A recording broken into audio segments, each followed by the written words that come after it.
신바람 사연 아파트. 오늘의 사연 시작하겠습니다. 안녕하세요. 아침에 출근 준비하면서 근근히 사연 듣고 있는 사람입니다. 20대 중반 회사 다니는 여자이고요. 올라오는 사연들하고 비교해봤을 때 제 이야기가 약간은 주제를 벗어난 것 같은 생각도 있지만 그래도 저도 한번 사연 보내봅니다. 남의 이야기라고 생각하지 마시고 욕 한번 시원하게 해주시면 참 좋겠어요. 남자친구와는 만난 지 1년이 조금 넘었어요. 남자친구는 올해 30이고요. 직장인입니다. 저도 그렇고 남자친구도 그렇지만 서로 취직한 지는 그렇게 오래되지 않았어요.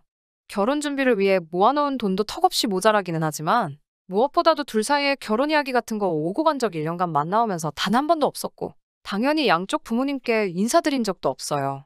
저는 지방에서 살다가 서울에 있는 대학을 들어가게 되면서 그때부터 자취를 시작했고 졸업 후에는 서울에 있는 직장에 곧바로 취직을 하게 되면서 가족들과 떨어져 서울에서 아예 눌러 살게 된 케이스예요. 남자친구는 서울 토박이고 아직 부모님하고 같이 살고 있어요. 제가 졸업 후에 곧장 취직하게 되면서 저희 부모님께서 월세로 내는 돈이 제일 아까운 돈이라고 하시면서 아버지 이름으로 대출 조금 받아주셔서 서울에 전셋집 하나 마련해 주셨어요. 아파트같이 거창한 건 아니고 원룸촌에 있는 원룸 전세이기는 한데 그래도 월세보다 대출원금 갚으며 이자 내는 게 더 싸서 저도 만족하고 있어요. 대출금에서 나오는 이자는 제가 벌어서 갚고 있고요. 연애를 한다고 해서 저 혼자 사는 집에 남자친구 들인 적도 없어요. 요즘 워낙에 세상이 흉흉하다 보니 혹시나 이별하게 되면 안 좋은 일이 생길 수도 있으니까요. 그래서 남자친구는 제가 어느 동네에 사는 정도만 알지 정확히 어디 사는지는 모르고 있습니다. 대신에 저는 자가용 차가 있어요. 취직하면서 큰맘 먹고 구매했습니다. 면허를 취득한 지는 얼마 되지 않아서 가깝고 익숙한 곳만 가거나 출퇴근만 겨우겨우 할 정도로 아직 운전이 익숙하지는 않습니다. 그래서 데이트할 때는 제가 남자친구 집까지 차를 끌고 오고 남자친구가 운전대 받아서 제 차로 여기저기 놀러 다녔습니다. 그러고 보니 남자친구한테는 기름값 한 번 받은 적이 없네요. 데이트하다가도 기름 없으면 주유소까지 가서 나몰라라 멀뚱멀뚱. 아무튼 제가 보내드리는 사연은 얼마 전 구정연휴가 시작되기 전 일이에요. 작년에 큰오빠네 첫 아이가 태어났거든요. 조카도 얼마나 컸는지 참 보고 싶고 그런데 요즘 코로나도 아주 극성인데다가 제가 아직 고속도로는 한 번도 타본 적이 없기 때문에 차를 끌고 가는 건 상상도 하지 못했고 대중교통을 이용해 버스나 기차를 타고 내려가야 했어요. 가족들도 제가 운전이 아직 미숙한 걸 알기 때문에 너무 보고 싶지만 이번 명절에는 안전하게 그냥 서울에 있으라고 하더라고요.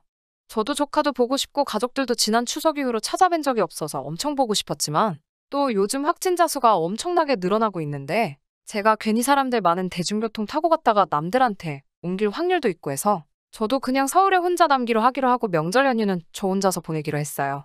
명절 연휴 시작되기 몇 주 전에 남자친구하고 데이트하다가 이번에는 조카도 보고 싶고 가족들도 그립지만 코로나 때문에 본가에 못 내려가게 생겨서 아쉽다는 이야기를 하게 되었어요. 그런데 그 말을 들은 남자친구가 집에만 있을 거면 명절 연휴에 자기 집에 한번 놀러 오라고 하는 거예요. 둘 사이에 결혼 이야기 같은 거 한 번도 오고 간 적이 없는데 대뜸 집에 오라니 무슨 소린가 싶어서 내가 거길 왜 가? 라고 물었죠. 명절에 혼자 있으면 외로울 테니 와서 밥이나 먹고 가라고 대답해줬다면 한번 가볼까? 하는 생각이라도 해봤겠어요. 그런데 남자친구가 하는 말이 자기 아래로 남동생 하나 있고 딸이 없는 집안이다 보니 그동안 어머니 혼자서 외롭게 명절 준비하셨다면서 이번 기회에 자기 가족들한테 인사도 드리고 어머니 명절 음식 준비하는 거 도우면서 이참에 점수 좀 미리 따놓으라고 하네요. 제가 시험 준비하는 수험생도 아니고 점수를 따놓으라는 말이 참 어이가 없었어요. 기분이 나빠서 아무 말도 안 하고 있으니 왜 화가 났는지 이해 못하겠다는 표정으로 제가 가서 명절 음식 준비하는 것도 돕고 그러면 자동으로 이쁨도 받고 그러는 거지 어머니한테 미리 점수 따둬서 나쁠 게 뭐가 있냐는 식으로 말을 하더라고요. 정말로 만약에 제가 점수를 따놓아야 하는 상황이라고 할지라도 그걸 왜 명절날 음식 준비하는 걸 도와서 따야 하는지 이해할 수 없었습니다. 남자친구 아버님의 형제가 어떻게 되는지는 모르지만 다른 친척들은 뭐하고 왜 어머님 혼자 음식 준비를 하시냐 물었더니 작은어머니는 바빠서 음식 준비를 못 도와주신다고 하네요. 전 그러면 오빠랑 오빠 동생이 도와주면 되는 것 아니냐. 왜 어머님 혼자 음식 준비를 하게 두냐고 물었더니 남자는 그런 거 하는 게 아니라면서 딱 선을 긋더라고요. 자기 어머니도 아들들이 주방 근처 오는 거 싫어하신다면서요. 그러면 그거는 어머님 팔자인 거지 왜 여태 혼자서 독박을 쓴 것처럼 이야기하냐고 했어요. 제가 가서 도와드려야 할 이유도 의미도 없었으니까요. 게다가 어머님이 남자가 주방에 들락날락 하는 거 싫어하신다는 말을 들으니 더욱 더 이 남자하고는 연애 그 이상으로 발전하면 안 되겠다는 생각이 들었어요. 우리 어머니도 제사 준비하는데 저희 집은 아빠도 발벗고 나서서 도와주시고 저는 위로 오빠만 둘인데 오빠들도 연휴 시작 전날부터 이것저것 많이 도와주는 걸 보면서 자랐거든요. 저는 오만 가지 생각이 다 들면서 그동안 붙였던 정까지 떨어지려고 하는 와중인데 남자친구는 분위기 파악도 못하고 생글생글 웃으며 올 거지? 와서 우리 엄마 도와줄 거지? 물어보고 있는데 이렇게 눈치가 없던 놈인가 싶더라고요. 저는 갈 생각이 없다고 다시 한번 정확하게 대답해줬어요. 미리 점수를 따놓으라는 게 무슨 말인지도 모르겠고 너희 부모님이 굳이 저를 이뻐해주지 않아도 저는 이미 우리 부모님과 오빠들한테 충분히 사랑받고 있다고 말해줬어요. 남자친구는 저희 가족이 저를 아껴주는 건 당연한 거 아니냐고 반박을 하면서 앞으로 너랑 내가 결혼할 수도 있는데 괜히 우리 엄마한테 밉보여서 나중에 고생하지 말고 여자니까 지금부터 미리미리 며느리 될 준비를 해야지 않겠냐고 하더군요. 끝까지 저러고 있으니 진짜 어이가 없어서 속에 있던 말을 솔직하게 해줬어요. 제가 명절날 오빠 집에 가야 하는 진짜 이유가 뭐냐? 와서 인사를 드리라는 것이냐? 아니면 어머님을 도와 명절 준비를 하라는 것이냐고요. 저를 어머님께 소개시켜주고 싶은 게 목적이면 저는 손님일 텐데 손님이 왜 음식 준비를 해야 하느냐고. 그리고 음식 준비를 하기 위해 가야 하는 거면 오빠가 말하는 며느리들 준비라는 게 혹시 식모가 될 준비를 하라는 거냐. 결혼 전부터 명절날 음식 준비같이 그런 자빌까지 해가며 점수를 미리미리 따놓아 이쁨을 구걸해야 하는 그런 집이면 저는 그런 집에는 시집갈 생각이 없다고 말해줬습니다. 제 말이 끝나기가 무섭게 남자친구는 저에게 그러면 너는 나를 왜 만나고 있느냐고 화를 내더군요. 자기도 30이니 이제 결혼 생각도 슬슬해야 하는데 제가 남자친구랑 결혼할 생각이 없다고 하는 말에 여태껏 저와 함께 보낸 1년이 시간 낭비이며 돈 낭비를 했다고 말하면서 저보고 제가 그걸 보상해야 한다고 하네요. 자기가 낭비한 시간 저도 똑같이 낭비한 거나 마찬가지 아니지 않냐. 너는 나한테 뭘 보상해주려고 나한테 보상해달라고 어깃장을 부리고 있냐고 똑같이 물으니 그 말에는 아무런 대답도 못하다가 정말 너 같은 여자들 때문에 대한민국이 발전이 없는 거라고 아주 그동안 사람을 잘못 봤다며 정 떨어진다고 쏘아붙이더니 가방 챙겨서 혼자 가버렸어요. 1년이라는 시간을 연애하면서 결혼 이야기 한 번도 없다가 이제 와서 왜 저러는지 참 이해가 가지 않았습니다. 애초에 연애 시작할 때 결혼도 생각하고 있다는 말 한마디 해줬으면 피차너난 아나 서로 시간 낭비 할 일 없었을 텐데 말이에요. 어차피 명절 연휴가 길다고 하더라도 애초부터 남자친구와 보낼 마음은 하나도 없었기 때문에 당초 계획한 대로 혼자서 명절 연휴에 그동안 일 때문에 바빠서 챙겨보지 못했던 드라마들도 정주행하면서 아주 알차게 보냈습니다. 무슨 돈 낭비를 했다는 건가 아무리 온 집안을 뒤져봐도 생일 선물이나 기념일 선물이라고 특별히 받은 것도 없더라고요. 데이트한다고 어디 먼데 놀러 갔을 때 늘어난 제 자가용 주행거리밖에 없네요. 데이트 비용 서로 부담한다고 돈 얼마씩 입금해서 쓰던 데이트 통장이 생각이 나서 계좌 내역에 지출 내역까지 쭉 뽑아서 제가 얼마를 넣었는지 남자친구가 얼마를 넣어놨는지 싹 다 계산한 다음에 캡처를 해서 보내주고 정확히 그동안 사용했던 데이트 비용 절반으로 갈라 남은 잔액만큼을 남자친구한테 보내줬습니다. 그러고 얼마 안 있어서 제가 보낸 돈이 입금된 걸 확인했는지 여태껏 연락 한 번 없던 남자친구한테서 자기 좀 만나자고 연락이 오더라고요. 내가 왜 너를 만나야 되는데?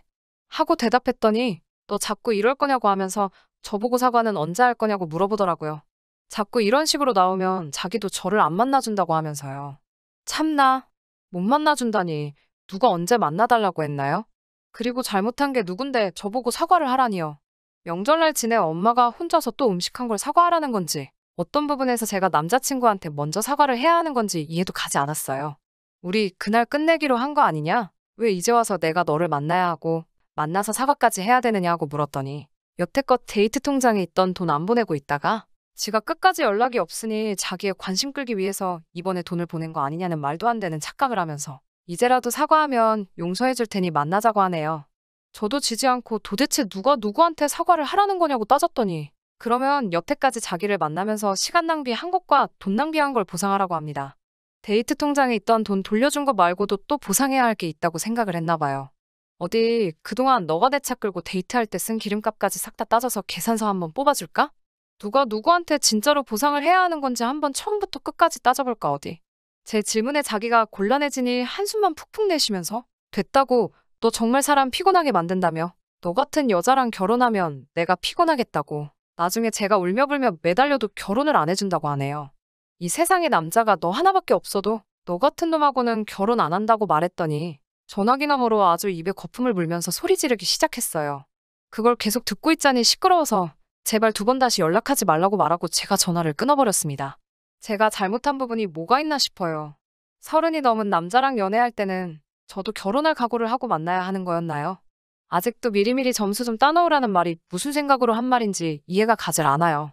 결혼 전부터 며느리 식모살이 할 준비까지 하면서 제가 굽신굽신거려야 할 형편도 아니고 자기야말로 취직한 지도 얼마 되지도 않아서 집도 절도 차도 아무것도 없으면서 말이에요. 제가 무슨 집안 사정이 어려워서 재벌 청수집에 팔려가듯 시집가는 것도 아닌데 말이죠. 집안일 도우면서 점수 같은 거 미리 따지 않아도 저라는 사람 그 자체를 이뻐해 주실 시어머니였다면 제가 먼저 나서서 찾아뵙고 일도 하고 어련히 알아서 잘할 텐데 말이에요. 제가 나이가 어려서 잘 모르는 거고 진짜로 여자라서 시집 식모살이 각오하고 결혼해야 하는 게 맞는 거라면 저는 그냥 평생 혼자서 살아야겠다는 생각이 드네요. 아무튼 이렇게 안전이별했습니다. 전화번호도 차단해버렸고 제가 어디 사는지도 모르니 앞으로 얼굴 볼 일도 없다고 생각하니 정말 후련하네요. 끝까지 들어주셔서 감사합니다. 오늘의 사연은 여기까지입니다. 구독과 좋아요, 알람 설정 부탁드리고 더 좋은 사연으로 다시 찾아뵙겠습니다. 감사합니다.